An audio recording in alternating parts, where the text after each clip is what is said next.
apa yang kamu tahu tentang sihir? Kamu pernah lihat sihir ya? nggak? Awal mula sihir itu awalnya gimana sih? Jadi sihir itu artinya itu dari kata sin haro, jadi memperlihatkan sesuatu yang tidak seperti apa adanya. Di manipulasi ya istilah awalnya. Soto Tensei itu ada juga ya, dia menggunakan sihir yang dibayangkan saja tuh jadi bola-bola air kan kalau di episode awalnya gitu. Sihirnya di anime, tapi sungguh berbeda dengan sihir yang nyata yang ada di kita ya. Itu namanya sihir ada dua. Jadi ada namanya sihir tafrik. Sihir tafrik itu dia memisahkan orang, jadi bahaya banget ya. Jadi seperti mengadu domba, itu juga termasuk sihir tafrik. Nah terus ada yang kedua, itu namanya sihir al-jalbu.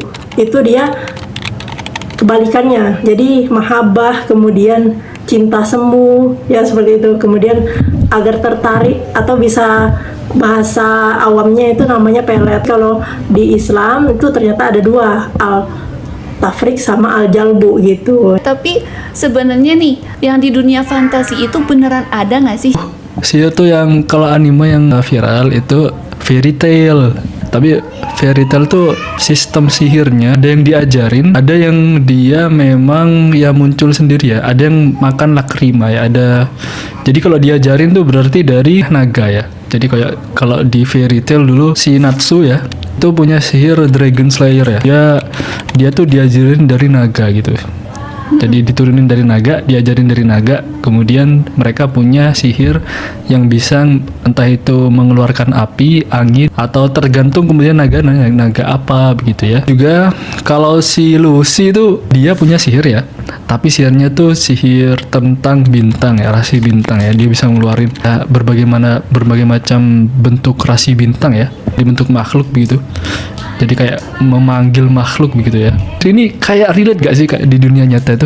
Manusia itu dulu sebenarnya, manusia kan nggak bisa sihir. Secara alamiah kan kita nggak bisa sebenarnya. Sihir tuh sebenarnya siapa yang bisa? Sihir itu kan yang bisa kan sebenarnya jin ya, atau setan atau iblis ya. Iblis lah itu yang kemudian ngajarin kita sihir. Jadi mereka lah yang ngajarin sihir gitu. Dan bentuknya macam-macam nanti. Bentuknya macam-macam. Jadi emang kayak anime itu emang ada mirip-miripnya gak sih kayak di dunianya tuh. Contoh Lucy ya. Lucy itu di fairy tale ya, fairy tale. Dia itu sistemnya dia pakai rasi bintang. Dan sebenarnya sihir di dunia nyata ada yang mereka pakai ilmu nujum ya. Bahasanya itu ilmu perbintangan. Jadi kayak sihir-sihir di anime itu sebenarnya di dunia nyata sebenarnya sistemnya ada, tapi mereka memang menganimekan itu aja. Tahu gak sih kayak ada real juga. Dan yang terbaru sekarang tahu gak sih? Witch Hat Atelier. Konsep sihir di dunia itu unik ya, nggak kayak di Susono Frieren. Kalau Susono Frieren itu kan sihir itu ada bukunya, ada kitabnya. Dia mengaktualisasikan sihirnya itu dengan cara imajinasi. Selama mereka bisa mengimajinasikan sihir, maka sihirnya bisa dipakai. Nah, sistem di Frieren itu dan pakai tongkat. Tongkat itu kayak ini nggak sih? Kayak alat bantu atau pemicu lah, pemicu mungkin. Nah, pemicu. Ya, bisa pemicu bisa.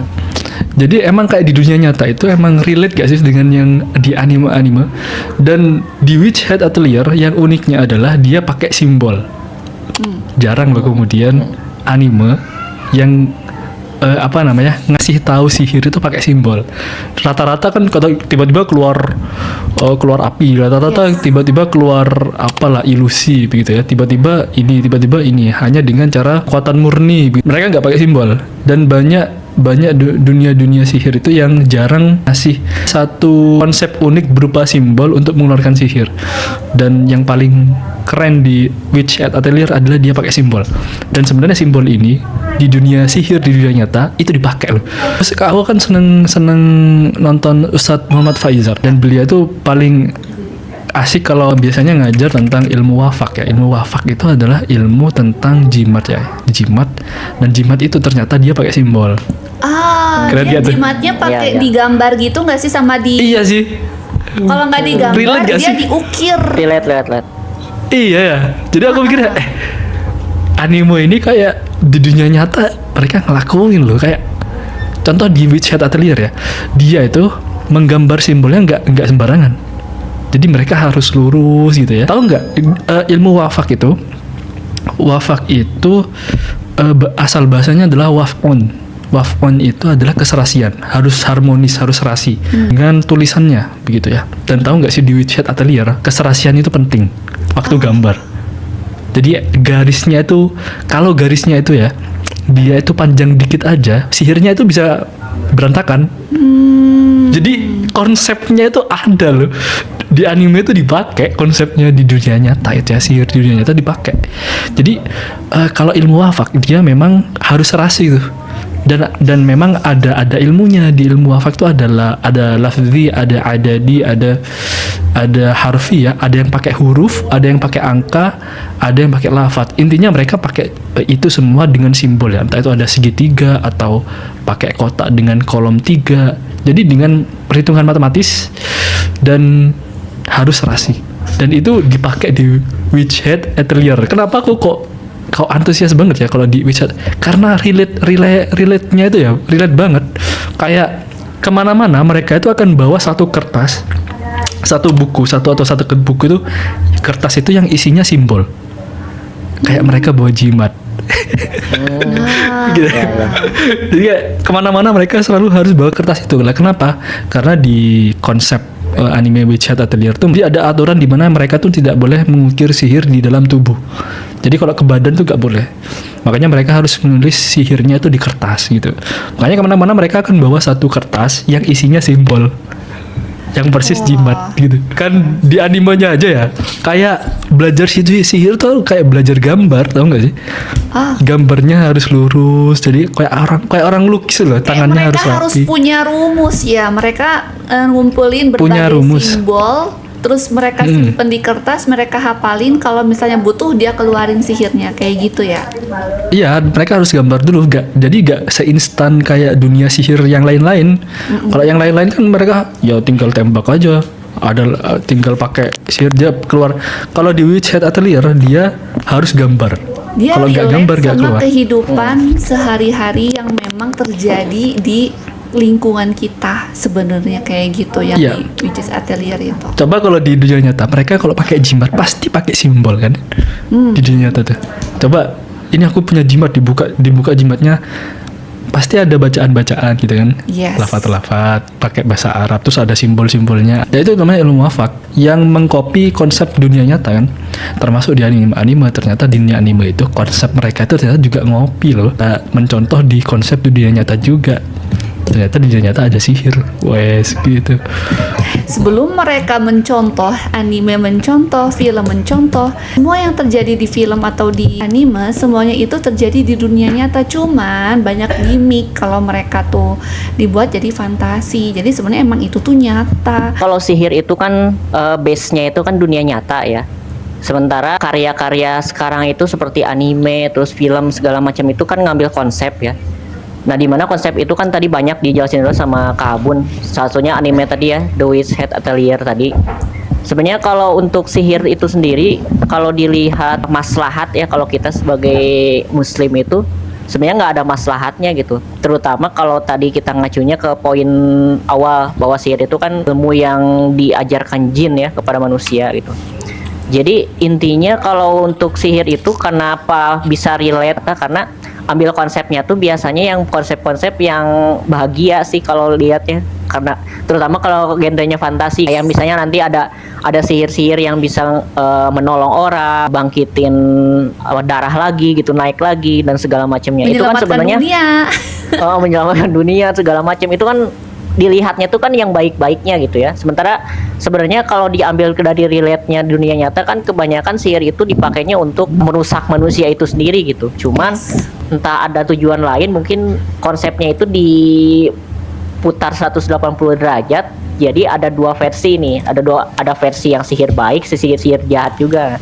Nah, mungkin nanti kita juga bisa lihat ya kenapa dibuat dua versi tersebut, ada jahat dan baik tapi dijadiin sihir, karena orang-orang yang di luar kita anggapnya sihir itu bisa dimanfaatkan gitu, terutama karya-karya hiburan gitu.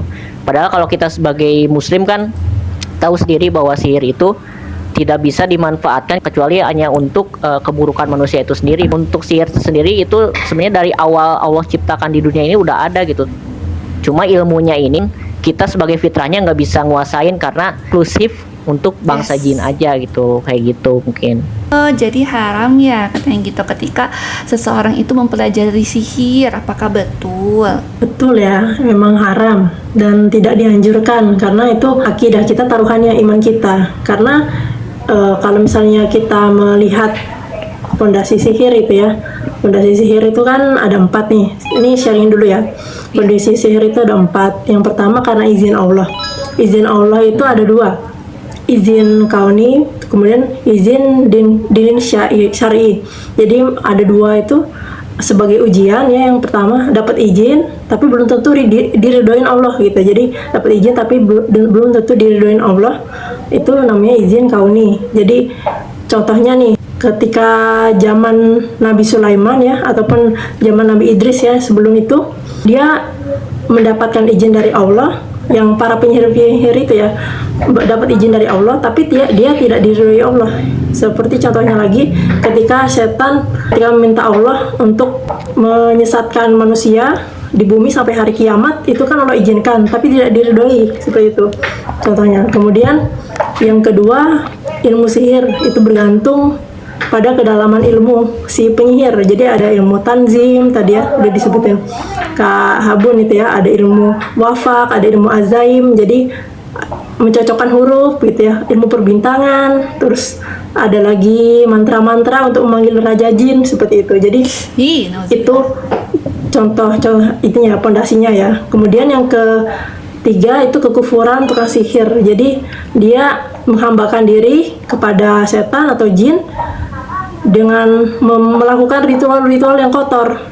Contohnya nih, tadi ada sudah disebutin Kak Habun ya, ada tulisan-tulisan. Nah, itu tulisan-tulisan itu bahasa Arab gitu ya.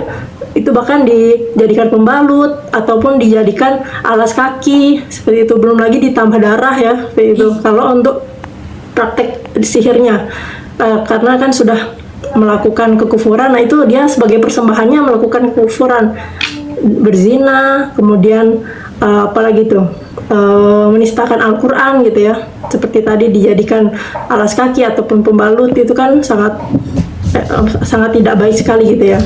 Kemudian yang keempat, kemampuan bangsa jin. Jadi ini tergantung dengan perantaraan kemampuan si jinnya.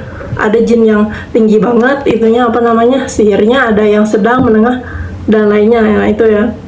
Nah kemudian kalau sihir gimana hukumnya? Tentu saja haram ya, haram, dan untuk mempelajarinya juga itu masih dalam batas kontroversi gitu ya. Yes. Untuk pelajarinya, kecuali ketika memang itu untuk diajarkan, seperti Ustaz Faizar itu kan untuk diajarkan gitu ya, untuk lebih mendalami lagi gitu ilmu yang akan diterapkan kepada masyarakat, karena kan beliau kan ahli ruqyah gitu ya. Jadi untuk mendapatkan ilmu-ilmunya seperti itu, jadi ini mempelajarinya gitu ya. Jadi yang paling ngeri itu ternyata sihir itu termasuk golongan 7 besar. Dia urutannya kedua setelah syirik gitu ya. Itu dosa besar kan ya, yang dosa besar banget itu. Iya, dosa besar banget dan menghancurkan kami. Dan menghancurkan. Jadi sihir itu menggunakan bantuan setan-setan atau jin, seperti itu. Jadi hukumnya haram. Konsekuensinya nih, contohnya mendatangi dukun ya gitu ya. Mendatangi dukun sebelum sampai kita baru niat nih, tapi sudah jalan motornya tuh udah jalan, udah nyampe di gerbangnya dukun. Nah itu kan masih belum ya. Tapi kalau dia udah bertindak, dia sudah mendatangi langsung, kemudian minta pelet lah, tadi itu kan termasuk sihir ya, pelet gitu. Nanti ini mau melet ini nih kayak gitu. Nah itu bahkan dikatakan sholatnya itu tidak diterima 40 hari gitu. Jadi itu termasuk ingkar pada Allah gitu. Sihir itu bisa berguna nggak sih, atau bisa kan kalau di anime ya kita bisa misalnya di free run tuh itu kadang ada ada sihir bagaimana caranya mencuci sendiri begitu kami. Iya. Ada sihir kayak gitu. Sihir gimana? Sihir gimana caranya supaya ngomong itu nggak belibet. Itu ada loh sihirnya di anime. Di anime itu kayak sihir itu kenapa kok orang-orang kok suka membahas sihir ya? Karena sihir itu praktis. Bahasanya Memudahkan itu. pekerjaan. Memudahkan. Sihir itu. Di film, di anime ya, bukan di dunia nyata. Nah, kalau di dunia nyata bisa nggak kita punya sihir kayak gitu? Nah, bisa. Pertanyaannya. Ternyata nggak bisa. Ternyata Nggak bisa sihir ya? itu. Bisa. Ternyata di dunia nyata sihir itu tidak bekerja seperti itu ternyata. Jadi sihir tuh Bekerjanya gimana? kalau di dunia nyata sesuatu yang memudahkan itu bentuknya teknologi. Jadi entah itu bentuknya alat, entah itu bentuknya prinsip-prinsip ya, dasar-dasar ilmu itu namanya, atau informasi, semuanya bentuknya teknologi. Metode itu teknologi. Jadi kalau di dunia nyata sesuatu yang memudahkan kita itu bentuknya teknologi. Contohnya kayak ini, apa namanya, headset atau mic begitu ya, yang bisa kita nggak perlu sihir di dunia nyata, bentuknya teknologi. Nah, karena teknologi sudah ada ya, jadi sihir tuh ya bisa dikatakan ini tuh sihir gitu. Kayak semacam cuci piring, nggak usah nyuci, kita tinggal masukin ke alat kayak gitu ya. Nyuci Iya. baju, nggak Iya, usah nyuci betul, sendiri, masukin alat. Ya benar gitu. Wah, Kalau masuk jadi kalau di akal. dunia nyata kita nggak perlu pakai sihir ya, nggak perlu pakai Ih, karena sudah ada. pinter, Agun pinter banget, masya Allah, tabarakallah. Kaget aku sih. dia pencet tombol Kaget ya. tangan. Ya Nah, Allah. Ternyata di dunia nyata sihir itu bekerja sama kayak yang disampaikan Kak Pris tadi, untuk menceraikan ini. Itu maksudnya kan untuk ini ya. Kalau yang aku dapat itu sihir itu ada dua itu ya. Selain yang Kak Pris sampaikan tadi, klasifikasinya kan macam-macam kan ya. Ada yang satu dia sifatnya ilusi ya. Jadi dia memberikan satu ilusi atau apa namanya, kayak menipu mata ya, menjadi muslihat ya, memberikan tipu daya dalam bentuk visual begitu. Yang kedua dia mencelakai ya, jadi mencelakai atau bukan mencelakai, dia itu berdampak kepada orang lain gitu, maksudnya berdampak secara fisik.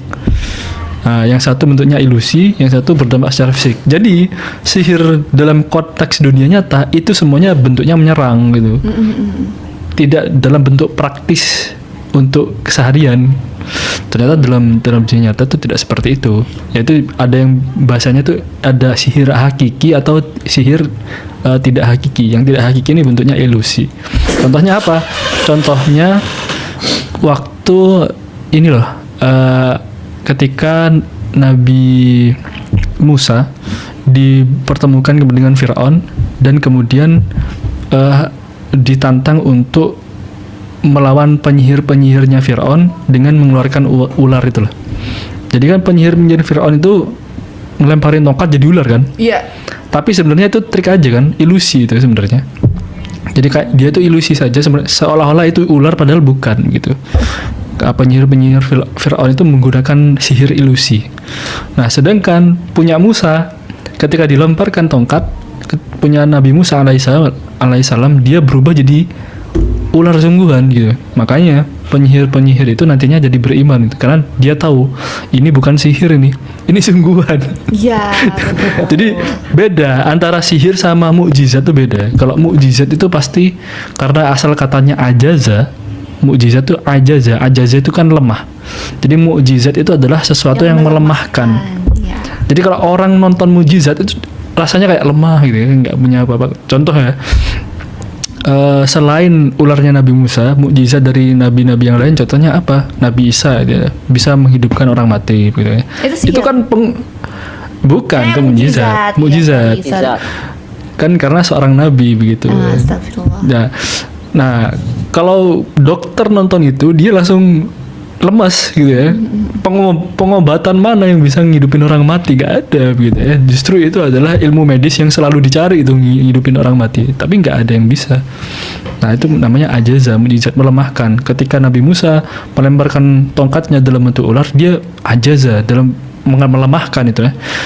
Penyihir-penyihir itu merasa lemah itu tadi. Nah, itu kemudian sihir yang ilusi ya. Ada sihir yang lain sihir yang apa berdampak pada orang lain itu ya. Contohnya santet ya, pelet ya, menceraikan apa namanya antara suami dan istri dan macam-macam ya. Sihir-sihir itu artinya banyak ya bentuknya. Aku gak tahu ya kenapa orang-orang pakai susuk padahal banyak make up dan skincare. Aku gak paham. Iya, iya. Kenapa kok masih pakai susuk ya? Padahal make up dan skincare tuh banyak. Susuk tuh dari emas Jawabannya loh. satu sih, Kang. Kayaknya jawabannya apa itu, cuma Kang? ini. Akalnya nggak jalan. Allah Akbar, bener lagi. Nah itu. Astagfirullahaladzim. Itulah kenapa dukun itu dikatakan orang pintar. Karena mereka yang kesana tuh akalnya nggak main gitu. Iya, bener-bener, Masya Allah. Iya, tuh. Oke, teman-teman, tadi kita udah bahas ya tentang sihir. Jadi intinya sihir itu untuk dunia nyata itu haram. Kita sebagai seorang muslim, kita jangan pernah belajar darinya. Karena kalaupun mau belajar itu belajarnya bukan ke manusia ya, belajarnya itu ke jin gitu. Dan juga untuk yang lainnya kayak karya-karya kita nonton film gitu ya, anime segala macam, itu boleh kita karena hukumnya kan mubah gitu. Yang penting kita tahu batasan dalam syariat, bagaimana itu apa film itu batasannya adalah sebuah hiburan ataupun batasannya adalah sebuah akidah kita gitu. Ciri-ciri orang yang terkena sihir. Oh Nah, ini iya, betul. ada ciri-cirinya. Ini ada ciri-cirinya nih. Yang pertama itu tidur terganggu ya, termasuk insomnia ataupun tidurnya susah lah gitu ya. Kemudian yang kedua itu usaha terhalang. Jadi kalau dia punya usaha ataupun punya apa namanya toko ataupun usaha-usaha lainnya seperti itu terhalang. Kemudian yang ketiga itu ini ya apa namanya media sihir. Jadi ada media sihirnya itu macam-macam yang disebutin Kak Habun tadi termasuk media sihir gitu ya. Jadi ada buhul-buhul, kemudian ada apa namanya yang tadi ada tulisan-tulisan Arab yang diberikan Simbol. darah, ya simbol seperti itu. Jadi banyak ya apa namanya perantaranya. Nah jadi ada medianya. Kemudian B itu berubah sikap. Jadi sikapnya itu berubah, termasuk mungkin ada yang tadinya suka marah-marah, jadi tiba-tiba periang. Nah itu kalau nggak ada sebabnya itu harus dicek. Sekarang ceknya ke psikologi ya, ke psikolog gitu.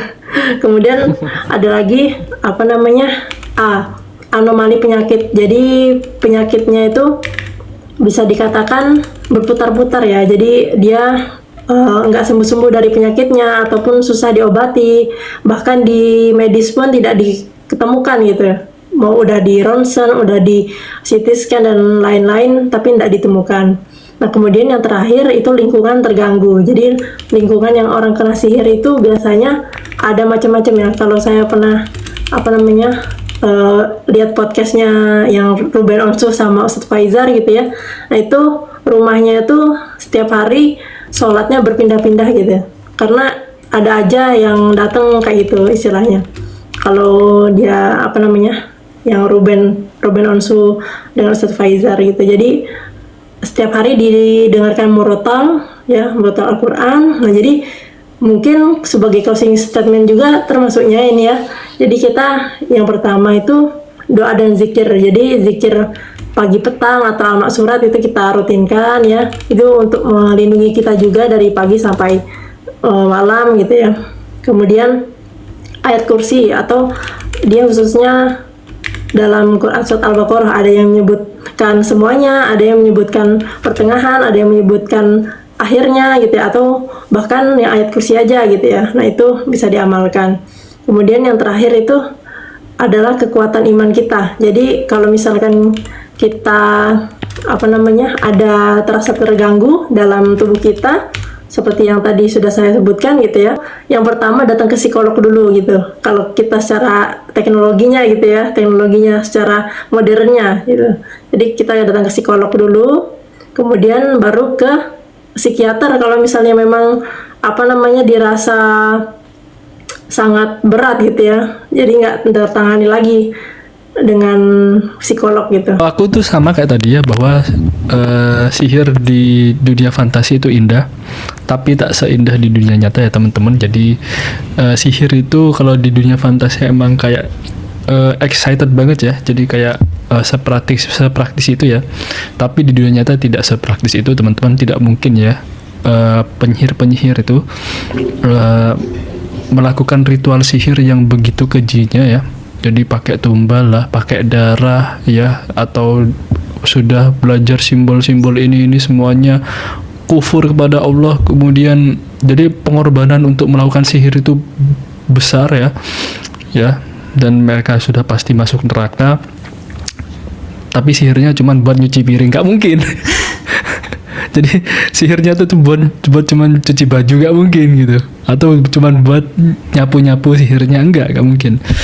Pasti sihirnya itu kalau nggak memberikan ilusi ya, atau mencelakai orang begitu. Jadi di dunia nyata sebaiknya dijauhi sihir ini, karena sihir itu sendiri kemudian tidak membawa manfaat, tapi justru membawa mudarat yang besar ya, terutama bagi kita, kehidupan kita di akhirat nanti begitu teman-teman ya.